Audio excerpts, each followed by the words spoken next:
본문은 우리가 아주 익숙한 내용으로 많이 들었던 내용이죠. 예수님께서 공생애를 시작하는 아주 멋진 대관식의 모습입니다. 본문에 보면 세 가지 일이 벌어지죠. 첫 번째는 하늘이 열리는 그런 놀라운 사건이 벌어지죠. 두 번째는요, 하나님의 성령이 비둘기같이 예수님에게 임하는 사건입니다. 세 번째 사건은 하늘로부터 소리가 들린 사건이죠. 여러분, 열리고 임하고 들린 사건이다라는 거예요. 하늘이 열리고 성령이 임하고 말씀이 들린 사건이다라는 거예요. 이 사건은 예수님의 공생애의 시작을 의미하고 선포합니다. 여기서 일어난 이 상징적인 의미가 무엇이냐를 오늘 여러분들에게 말씀을 통해서 은혜를 나누려고 그래요. 그 첫 번째는 하늘이 열리는 사건이었다라는 거죠. 하늘이 열림은요, 예수님의 공생애의 시작을 의미합니다. 하늘이 열렸다는 것은 그동안 뭐예요? 닫혀졌다라는 거예요. 닫혀지면 어떻게 됩니까? 어둡습니다. 답답합니다. 아무것도 해결되지 않았다라는 거예요. 예수님이 오시기 전까지의 이 세상은 캄캄했고 어둠이었고 답답했고 해결되지 않았다라는 거죠. 그러나 예수 그리스도께서 이 땅에 오시고 공생애가 시작되는 순간 하늘이 열렸다라고 말하고 있어요. 여러분, 이것이 무엇일까요? 어둠의 권세가 물러간 줄 믿습니다. 본문에서 하늘이 열렸다는 것은 새로운 역사의 전환을 말하는 거예요. 지금까지 한 번도 보지 못했었던 새 역사, 또 하나님의 놀라운 은혜가 임했다라는 것이죠. 바로 예수님의 공생의 시작은 하늘이 열렸다라는 거예요. 이제는 예수님의 사생활이 끝나고 공적인 하나님의 사역을 시작하는 시간이 되어졌다라는 거죠. 하나님께서는 예수님으로 하여금 공생애를 살아가시기 위하여 하늘문을 여시고 축복의 은혜를 내리셨어요. 사랑하는 성도님들에게 공생애란 어떤 의미로 다가오십니까? 공생애란 하나님으로부터 사명을 위해서 하늘의 뜻을 받들어 살아가는 것, 이것이 바로 공생애예요. 누가 그렇게 공생애를 살 수 있을까요? 그것은 반드시 예수님을 나의 구주로 영접하고 하나님을 만날 수 있는 사람만이 공생애를 시작할 수 있는 줄 믿습니다. 다시 말해서 예수님을 만나고 하나님을 만나 하늘의 문을 열리는 경험을 한 사람이 공생애를 시작할 수 있다라는 거죠. 성경에 보면 공생애를 시작하는 사람들의 나이는 뭐예요? 천차만별이더라고요. 예를 들어서 여러분, 모세는 몇 살에 하나님 앞에 부르심을 받았습니까? 80살에 하나님의 부르심을 받았어요. 미디안 광야 가운데 그가 하나님의 떨기나무 가운데 하나님이 하늘이 열리고 그를 불러 귀한 하나님의 종으로 세웠습니다. 이것이 그의 공생의 시작이죠. 또한 사무엘은 아주 어린 나이에 하나님이 그를 불렀습니다. 엘리 제사장이 하늘문이 닫혔지만 여러분, 어린 사무엘을 통하여 하나님의 놀라우신 은혜를 통하여 그를 불렀고 그를 불러 하늘이 열리는 놀라운 하나님의 음성을 듣게 하십니다. 예수님께서도요, 29살까지는 이 땅에서 맡은 사명을 감당하셨어요. 일찍이 요셉이 죽어 그 동생들과 또 어머니 마리아를 섬기셨다라고 역사학자들은 이야기합니다. 육신적으로는 목수의 사명을 감당하셨다라고 말해요. 이제는 그 사생활을 여러분 어떻게 해요? 접고 이제 본격적인 하나님의 사역을 시작하는 공생애의 사역을 시작하는 것이 오늘 본문의 시작입니다. 이 세상에 정오교에 매였었던 모든 것에서 자유로워져 이제는 하나님의 뜻과 비전으로 살아가는 그런 공생의 시작을 우리 또한 시작할 수 있어야 된다라는 거예요. 저 또한 중학교 1학년 때 우리 주님을 만났던 기억이 있습니다. 학생부 겨울 수련회 때 저 김포의 평강기도원이라는 곳에서 그때 학생부 겨울 수련을 하고 있을 때였어요.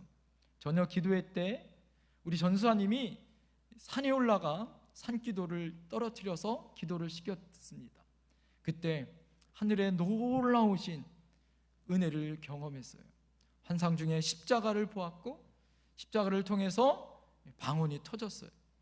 그러면서 하나님의 놀라운 인격적인 주님을 음성을 듣고 하나님의 놀라우신 은혜를 경험했습니다. 여러분, 그로부터 제 인생이 변화되어졌어요. 그리고 전도사의 사역을 하면서 십자가의 깊은 은혜 가운데 놀라운 성령의 체험을 하였고 하나님의 신적인 개입을 통하여 하나님의 뜻으로 살아가겠다고 결단하는 시간을 보냈습니다. 이것이 저희의 하나님의 터닝 포인트가 되어졌다라는 거죠. 땅에 살지만 하나님의 뜻을 받들어가는 삶이 바로 공생애예요. 이제는 세상의 목적이 아니라 하나님의 목적으로 살아가는 것이 바로 공생애의 시작이다라는 거예요. 여러분, 그럴 때 하나님께서 주시는 사명이 있죠. 이제는 하늘 사명을 받습니다. 하늘 문이 열리고 하늘에 놀라우신 하나님의 뜻을 깨닫는 눈이 열리기 시작하는 거죠. 하늘의 빛이 임하면 지난 모든 삶은요 재해석되기 시작합니다. 예전에 쟁취하려고 노력했었던 그 모든 것이 무의미하게 느껴져요. 그렇게 재밌었고 신났고 즐거웠었던 것이 이제는 가치 없어요. 주님을 향하여 찬양하고 기도하고 예배하는 것이 오히려 더 가치 있고 존귀하게 여겨집니다. 땅의 것에 대해서는요 맛이 없어져요. 그래서 어떤 분들은 주님을 만난 다음에 담배를 끊게 되어졌다, 술을 끊게 되어졌다, 세상의 것을 끊게 되어졌다라고 말하고 있어요. 왜 그럴까요? 그것보다 더 훌륭하고 가치 있는 하늘의 문이 열림을 경험했기 때문이에요. 할렐루야. 하늘이 열렸다는 것은요, 그것을 경험한 사람은요 땅에서 살아도 하늘의 일을 생각하고 그것을 바라보는 사람들입니다. 하늘의 일에 몰두하고요 하늘의 것에 가치를 두고 사는 거예요. 그러나 하늘이 열리는 것을 보지 못하면 사람들은 어떻게 하죠? 땅의 것에 도취되어 있고 땅의 것에 집중하게 되어 있습니다. 성경에는요 롯이라는 사람이 바로 그런 삶을 살았습니다. 그는 그의 삼촌이었던 아브라함과 함께 가나안을 따라 쫓아갔죠. 그는 아브라함의 조카였습니다. 그래서 아브라함이 가는 곳까지 끝까지 함께 동행했어요. 그래서 삼촌 때문에 복을 받은 사람이 바로 롯이에요. 아브라함은 하나님을 만나고 하나님을 본 사람입니다. 하늘의 문이 열린 것을 경험한 사람이 바로 아브라함이죠. 그러나 롯은 어떤 사람입니까? 그는 사람이었었던 삼촌을 쫓았던 사람이에요. 그렇기 때문에 그는 어떻게 했습니까? 땅의 것을 구했고, 그래서 그가 선택할 때 가장 그 당시에 기름지고 좋은 땅, 소돔과 고모라 땅을 선택합니다. 그러나 결국 어떻습니까? 그가 선택했던 그 땅은 하나님의 유황불의 징계를 받는, 세상의 것, 땅의 것을 선택했었던 그것이 헛된 것임을 말씀해 주시죠. 사랑하는 성도님들, 하늘을 본다는 것은요 멀리 보는 거예요. 땅을 본다는 것은 어떻습니까? 멀리 보지 못한다, 그죠? 멀리 본다는 것은요 멀리 보고 멀리 보면 영혼을 볼 수 있는 거예요. 영혼의 세계가 보입니다. 그래서 우리 삶이 얼마나 가치 없고 짧은 인생임을 깨닫는 거예요. 그렇게 되면 땅의 문제가 나를 얽매이지 못하게 해요. 땅의 문제에서 내가 자유로워질 수 있다라는 거죠. 그래서 어떻게 됩니까? 인생의 격이 틀려지는 거예요. 인생의 클래스가 뭐예요? 틀어지는 것이다라는 거예요. 여러분에게 하늘이 열리고 하늘로부터 빛이 임하여 새로운 세계를 볼 수 있는 놀라운 하나님의 은혜와 은총이 있기를 소망합니다. 그래서 땅의 문제가 새롭게 해석되어지고 이제는 하나님의 눈으로 땅의 문제, 나의 문제를 볼 수 있는 그런 클래스가 높아지는 여러분들이 되기를 소망합니다. 하늘을 본 사람은요, 땅의 일들로 인하여 그래서 실망하지 않는 거예요. 돈이 있든 없든, 건강이 잃든 없든 뭐예요? 실망하지 않아요. 왜 그렇습니까? 내가 하늘을 바라보고 하나님을 바라보기 때문에 그래요. 아무리 내가 실패를 하고 어려운 일을 당해도 다시 일어날 수 있는 거예요. 왜요? 나에게 땅의 소망이 아니라 하늘에 대한 소망, 하나님에 대한 소망이 내 안에 있기 때문에 그렇습니다. 세상이 무너져도 절망하지 않은 이유가 무엇입니까? 하나님의 나라는, 하나님은 쇠하지 않는다는 믿음이 있기 때문에 그러는 거예요. 하나님의 나라는 여러분 망하지 않습니다. 하나님의 나라는 아무리 코로나가 오고 아무리 우리를 자가격리로 힘들게 하여도 우리가 하나님의 은혜 안에 자유함을 느끼고 취함을 얻고 여러분 회복함을 얻는 줄 믿습니다. 하나님의 나라를 바라본 사람은 그래서 절망하거나 망하는 법이 없는 거예요. 사랑하는 성도님들, 여러분들에게 자꾸 절망과 염려가 오고 힘들어지는 것이 있습니까? 땅의 것을 바라봅니까? 여러분 기억하십시오. 닭은요, 땅의 것을 바라보다가 뭐예요? 날지 못하는 새가 되어졌어요.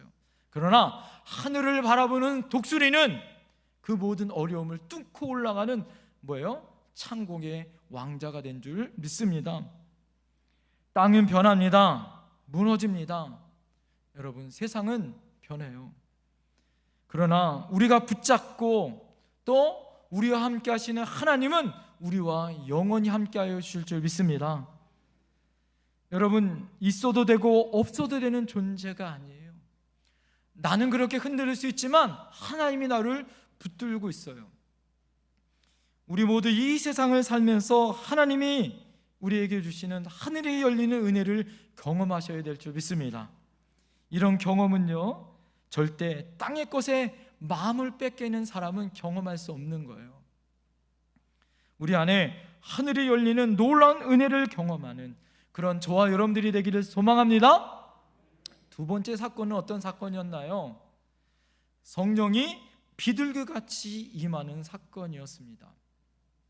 하늘이 열리는 것, 그것으로 끝난 것이 아니죠. 오늘 본문 16절에 보면 하늘이 열리고 하나님의 성령이 비둘기같이 내려 자기 위에 임하심을 보시더니 라고 말하고 있어요. 성령이 예수님 위에 머물러 있었습니다. 하늘이 열린 후에 성령이 따라왔어요. 하늘이 열리는 것은 공생의 시작의 신호라면 또한 성령이 임하는 것도 마찬가지예요. 새로운 시대를 여는 상징적인 의미다라는 거예요. 사도행전 2장에 보면 하늘이 열리고 성령이 불같이 바람처럼 강력히 임하는 사건이 있었습니다. 오순절날 마가의 다락방이죠. 그때부터 새로운 시대가 열렸고 신약시대의 교회가 만들어졌습니다. 예수님의 생애 역시 성령으로 출발하였고 성령을 의탁하면서 내 모든 것을 맡겼어요. 여러분 공생의 그 모든 순간의 출발과 모든 과정과 마침이 뭐예요? 성령을 통하여 사역하셨다라는 거예요. 하나님 아버지께 성령을 통하여 예수님께서는 공생애를 살 수 있는 능력을 부여받았습니다. 사랑하는 성도님들, 공생애는 내가 그렇게 살고 싶다고 해서 살 수 있는 것이 아니에요. 예수님의 제자로 사는 것, 성도로 사는 것, 직분대로 내가 사는 것, 내가 살고 싶다고 여러분 살 수 있는 것입니까? 절대 그렇지 않아요. 어떻게 살 수 있을까요? 하나님의 뜻을 땅에 펼치는 것처럼 쉽지 않아요. 그래서 어떻습니까? 하나님의 은혜가 필요하고 하나님의 능력이 필요하더라라는 거예요. 우리가 잘 아시는 대로 뭐예요? 한 사람이 변하는 것이 얼마나 어려운지를 여러분들은 경험하지 않았나요? 여러분, 흔히 어머니들이 이렇게 얘기하여 자녀들에게, 어쩜 그렇게 자녀들을 바라보면서 겉모습은 나를 닮았는데 그 속은 어떻게 나하고 이렇게 안 닮았는지, 꼭 누구 닮았다고 이렇게 얘기하죠? 누구라고는 얘기하지 않죠. 상처받을까 봐. 그래서 그 속을 내가 모르겠다, 이렇게 이야기해요. 여러분, 어머니는 겉모습을 단장해 줄 수도 있고요, 자녀에게 좋은 학교를 보내고 학력의 수준을 높여 줄 수는 있습니다. 그러나 우리 사랑하는 자녀들이 사람 되게 하고 잘 되게 하고 또 훌륭한 사람 되게 하는 것은 너무 어려워요. 여러분, 훌륭한 우리 대통령, 훌륭한 지도자들 자녀들을 잘 보세요. 참 그 자녀들로 인하여서 큰 어려움과 고난을 받는 경우들을 얼마나 많이 봅니까? 다 돼도 내 자식은 내 마음대로 안 되는 거 아니에요? 이 세상에 기적 하는데 가장 큰 기적은 뭘까요? 바로 사람이 변하는 게 기적인 줄 믿습니다.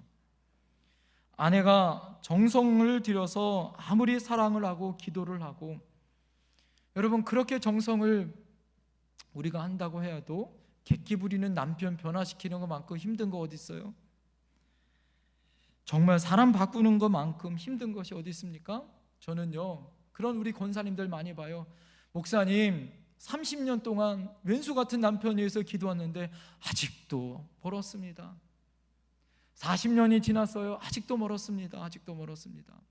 제가 전에 있던 교회에서 30년이 넘게 기도했던 그 남편이 주에 전 한 번만 왔으면 소원했었는데 못 왔어요. 그런데요, 언제 온 줄 아세요? 그 남편이 뇌경색으로 하나님 앞에 매 맞았어요. 움직일 수가 없습니다. 이제는 어떻게 해요? 꼼짝할 수가 없어요. 휠체어 타고 왔어요. 하나님이 꼼짝할 수 없으니까 휠체어 타고 교회 왔더라. 그런데 그 권사님이 그 예배 순간에 울더라고요. 왜 울었을까요? 자기 소원 응답됐다는 거예요. 자기 소원. 할렐루야. 교회 한 번만 오는 것이 소원이었는데 그래도 자기 소원으로 응답됐더라고요. 그런데요, 놀라운 사건은요, 그분이 말을 하기 시작하였고 그분이 조금씩 움직이기 시작하면서요, 예수님을 영접했어요. 할렐루야. 이게 하나님의 역사 아니에요? 내 마음대로 됩니까? 내 뜻대로 됩니까? 안 돼요. 그런데요, 사람을 변화시키는 것, 요즘 말하는 심리학, 교육학, 아무리 열심히 모세 어린아이들 일찍 교육시킨다고 그런 모든 환경과 모든 것들이 변화될 수 있느냐? 환경을 바꾸면 사람이 변화될 수 있느냐? 여러 책들이나 여러 모습을 보면 사람을 완전히 변화시킬 수 없다라는 거예요. 예를 들어서 불평을 잘하는 사람에게 100만 원을 줘요.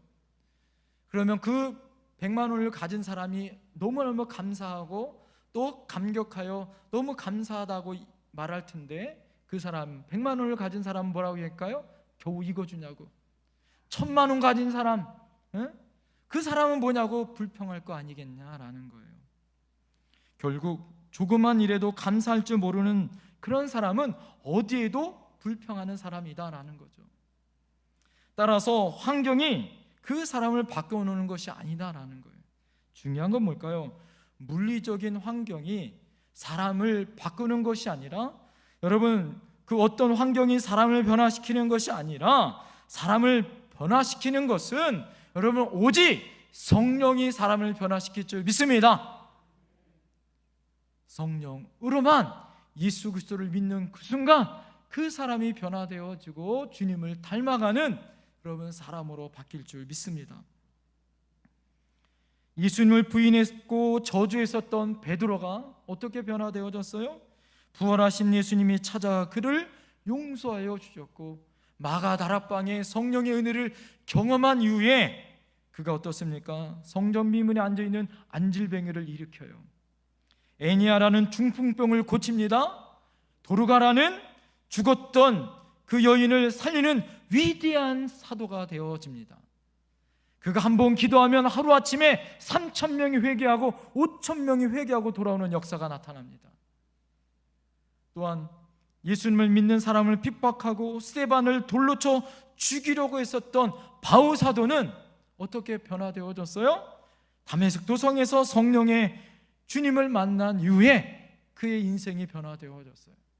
그리고 로마로 가서 기독교 국가를 변화시키는 가장 중추적인 사명을, 이방의 전도자의 사명을 감당하는 위대한 선교자의 사명을 감당합니다.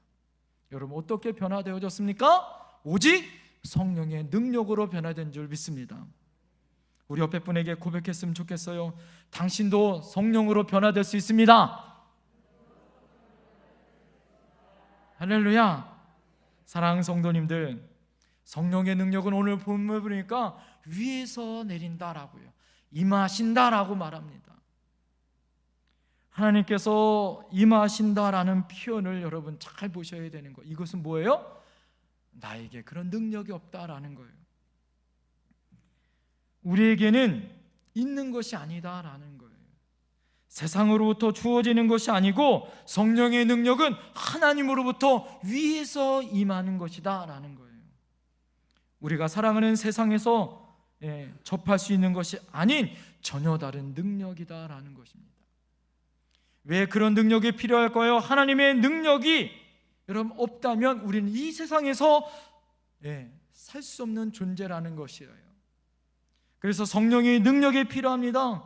성령의 능력이 아니면, 이 초월적인 능력이 아니면 하나님의 뜻을 우리가 펼칠 수 없고요, 아무리 비전이 좋고 능력이 출중한 사람이라 해도 자신의 힘 가지고는요 지치고 넘어진다라는 거예요. 그래서 뭐예요? 성령의 능력을 가져야 한다라는 거예요. 여러분, 좋은 생각만으로는 부족합니다. 좋은 아이디어, 좋은 재능, 좋은 학식, 그것 가지고는 부족해요. 바울 사도가 그랬잖아요. 그러나 중요한 것이 있습니다. 여러분, 내가 부족하고 연약해도, 고기잡이 어부여도 성령 받으면 하나님의 능력의 사람이 될 수 있는 줄 믿습니다. 감당할 힘이 생길 줄 믿습니다. 또한 이 세상이 우리가 가지고 있는 능력보다 더 큰 능력이 많다라는 거예요. 우리로 하여금 하나님의 뜻을 이루지 못하도록, 하나님의 뜻으로 살지 못하도록 우리에게 넘어질 여러 가지 어려움과 유혹과 세상의 힘이 훨씬 더 많다라는 거예요. 세상을 지배하는 어둠의 권세가 만만치 않습니다. 우리들의 싸움은 혈과 육의 싸움이 아니라 악한 영들과의 싸움이에요. 세상의 가치, 돈의 힘, 세상의 명예, 세상의 것과 우리가 싸워서 이겨야 합니다. 제가 저희 교회 온 지 이제 벌써 꽤 됐네요. 6년이 훨씬 넘었네요. 여러분, 그 올 때 저희 교회 주변에 무당집이 얼마나 많았어요? 땅밟기 하면서 계속 기도했습니다. 하나님, 영적으로 우리가 깨어 기도할 때마다 하나님 우리 교회를 통하여 어둠의 권세가 물러갈 줄 믿습니다. 여러분, 무당집이 물러갔어요. 할렐루야. 지난 휴가 때 제가 부교육자 섬겼을 때 동두천 성결교회에 그 십자가 종탑 밑에 무당집이 있었어요. 그 무당집을 떠나가기 위해서 제가 얼마나 기도 많이 했는지 몰라요. 안 떠나갔어요. 제가 부교육자 떠나면서 안 떠나갔어요. 제가 자주 목사님한테 인사드리러 갈 때마다 잘 안 떠나갔더라고요. 계속 제가 갈 때마다 그 주변을 지나갈 때마다 기도했습니다. 근데 어느 순간 떠나갔어요. 할렐루야. 그 떠나가고 그 집에서 식당이 생겼어요. 할렐루야. 그래서 이번 휴가 올 때 그 집에서 밥을 먹었어요. 할렐루야. 그 집에서 밥 먹는데 밥맛이 얼마나 꿈만 같은지.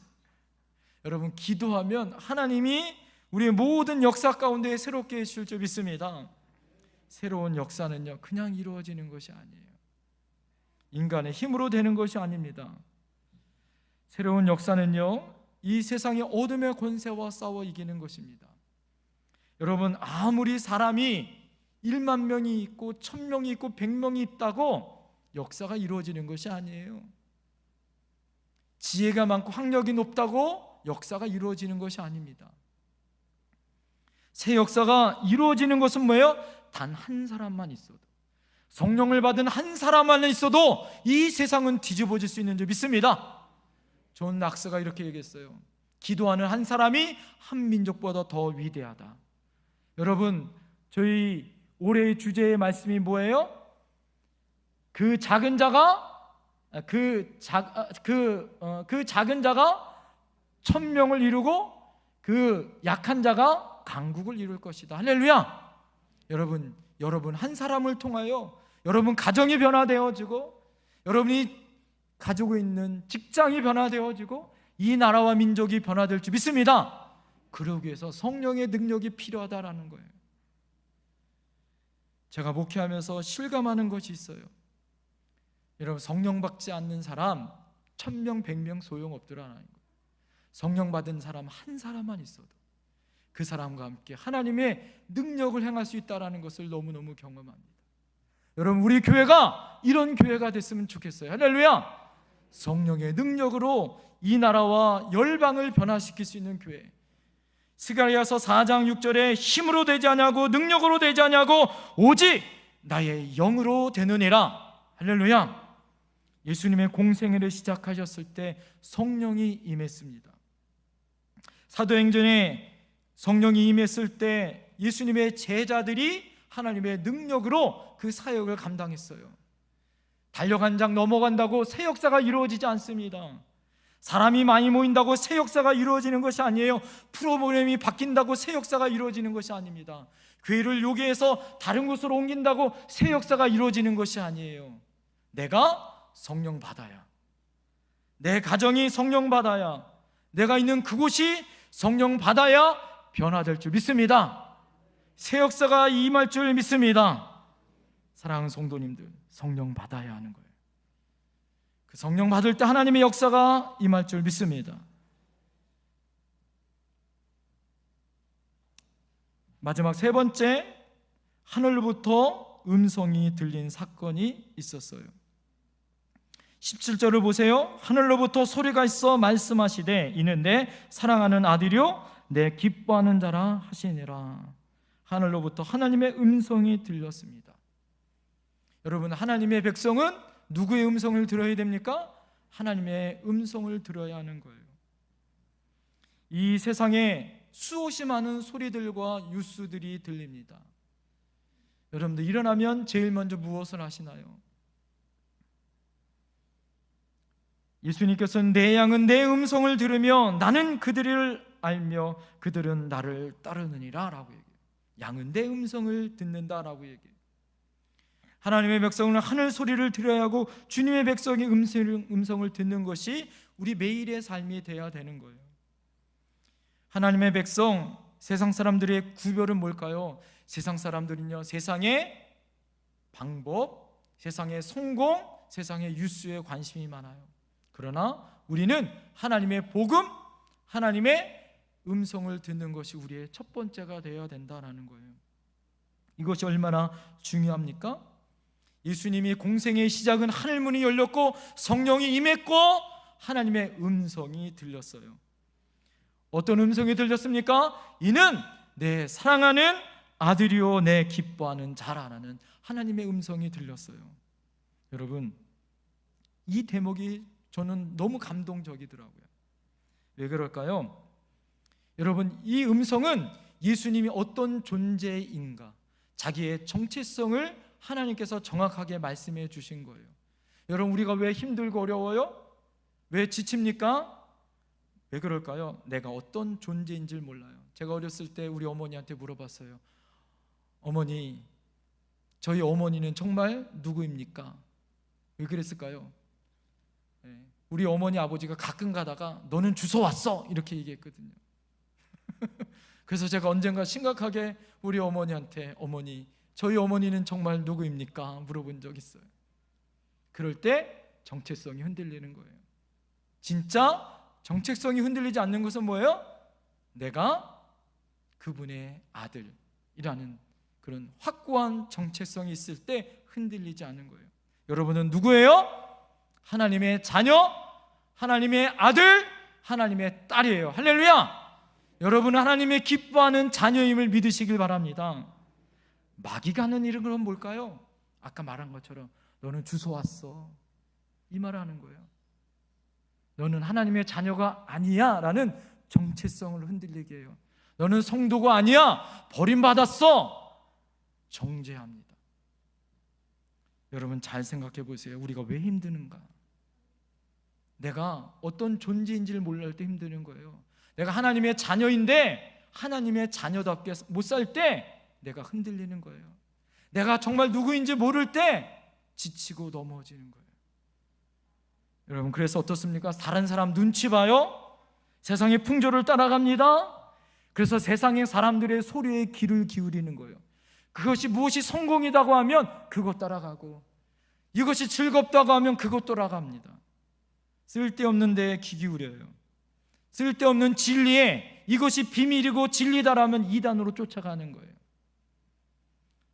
우리의 소유, 우리를 지탱해 주는 것이 누구예요? 우리 하나님 아버지인 것을 믿으시길 바랍니다. 우리가 아무리 힘들고 지치고 넘어져도 우리 주님이 우리를 붙들고 있어요. 하나님이 우리를 붙들고 있는 줄 믿습니다. 여러분 내가 누구인가? 이것을 여러분 정확하게 알아야 되는 거예요. 예수님이 여러분 공생애를 시작할 때 하나님이 뭐라고 얘기했습니까? 하늘문이 열리고 성령이 임하면서 내 사랑하는 아들아, 내 기뻐하는 자라고 하나님이 예수님을 만나주시고 음성을 들려주셨어요. 이 말 한마디가 예수님의 공생애의 십자가의 사역 가운데 아무리 힘들고 어려워도 나는 흔들리지 않아. 왜? 나는 하나님의 자녀고 나는 하나님이 기뻐하는 자라는 것을 예수님은 매일 확인하셨던 거예요. 할렐루야! 여러분 힘드십니까? 어렵습니까? 마스크 쓰는 거 여러분 답답해요? 왜 그래요? 내 존재가 누군지 몰라서 그래요. 여러분 아무리 힘들고 어려워도 여러분 힘들어하지 마세요. 주님이 나와 함께 하시고 하나님이 여러분에게 내 사랑하는 딸, 사랑하는 아들이라 말씀하십니다. 정말 제가 힘들고 어려웠던 적이 있어요. 그럴 때 정말 아버지가 저한테 잘 전화 안 해요. 그리고 이런 말 한 적은 제가 살아오면서 딱 한 번 들었어요. 정말 제가 힘들고 어려웠던 그 순간에 갑자기 어느 순간 저희 아버지가 전화를 해요. 저희 음성에 아버지 첫 마디가 뭔지 아세요? 너무 깜짝 놀랐어요. 아들 힘내, 그 말이었어요. 아들 힘내. 그 말 한마디가,